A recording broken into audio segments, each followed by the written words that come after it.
Hey guys, it's Metro here. I'm just going to do a bit different of a video. It's handheld, but I wanted to show you something I've made. I've been using for the last year and a half, almost 2 years now.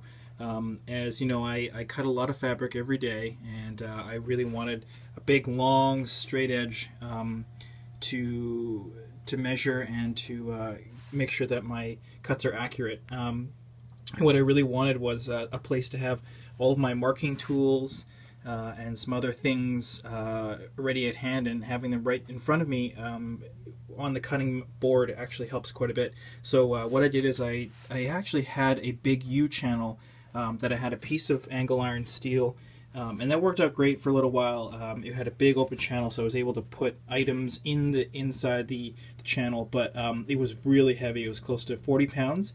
I had no problem it shifting back and forth, but after about a year of using it, my shoulders got tired of lifting it a dozen times an hour. So what I did is I tried to make a new one, and I went about looking at the hardware store to see if I can find a solution for it. So what I did is actually took a 72-inch Husky level, this big level here, and it's from Home Depot, and not very expensive, probably about 50 bucks. It's well worth it because in the end I have a tool that it's custom to me and it's custom to what I need to use it for. So what I did is, instead of having the full 72 inches, because I don't need it, because bolts of fabric are exactly 60 inches long universally, so I actually just cut it down to just a little bit past the 60-inch mark on either side. So it's about 2.5 inches extra on either side, so it's about 65 inches in length. And what I did is actually just took it apart. I took off the end caps, because the way it's assembled is just a big extrusion with a bunch of holes cut into it. So I took off the end caps and then took it to the chop saw and then chopped it off at 65 inches, replaced the cap, and then went about trying to fill some of the holes, because this originally had, you can see here where the handles are. Normally you would carry this, so you'd be able to just carry it with one hand or two hands. I took some styrene, cut it to shape, and then fill in on top with some double-side tape, and then put some cork on it so you'd have a place for the stuff to move, stuff to place in there. Here are some marking tools like a Sharpie marker, a fabric pen, and my Rotring Trio so I can mark orders or whatever, and a sharpener for that. Here's some adjustment tools, an eraser, my rotor cutter that I use every day, and I again tried to pad it so that it has a place to go all the time. And around the end here is where all this really fragile chalk, I lined it with felt.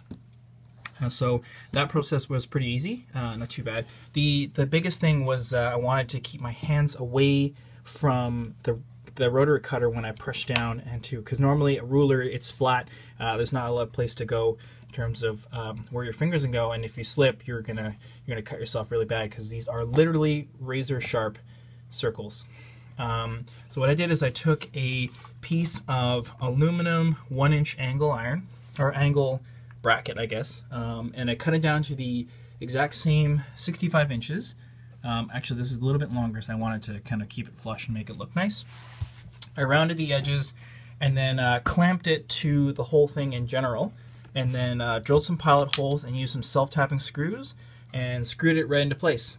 So now I have a big, long, completely rigid, because of this U-channel I-beam type structure, to be able to line it up on the mark I've made and hold it down like this, and then run the rotary cutter all the way across one continuous line without having to use a 2-foot ruler. So that's how I made a big, long, straight edge. I also went ahead and made a shorter version, because sometimes I have to cut things down to 2-foot by 4-foot sections to get it back in the laser cutter. So what I did is I again went to the hardware store and I picked up some 3/4 inch angle and a 3/4 inch square stock and some end caps. So same process, clamped it together like this. I drilled holes, but I actually used pop rivets for this because I felt like didn't really need too much of a mechanical fixture on it, and once you had 5 pop rivets, it's not going anywhere. And then I lined the bottom with with cork. Oh yeah, and that's another feature in here. This on the bottom here, I don't want to flip it over, but it's lined with cork so that it does have some traction when you do press down on the fabric. So that's kind of how my marking and my my cutting tools. I'm pretty happy with them. I've been using them for, like I said, about 1.5 to 2 years now, and I don't see myself switching to another system unless I move to a bigger table and if magically bolts of fabric exceed 60 inches, but it's been that way for, you know, close to 50 years. So yeah, one final look at it. Yeah, I hope this helps you. If you cut fabric every day, get yourself a ruler, get yourself one of these levels, and make yourself a giant straight edge. Thanks for watching.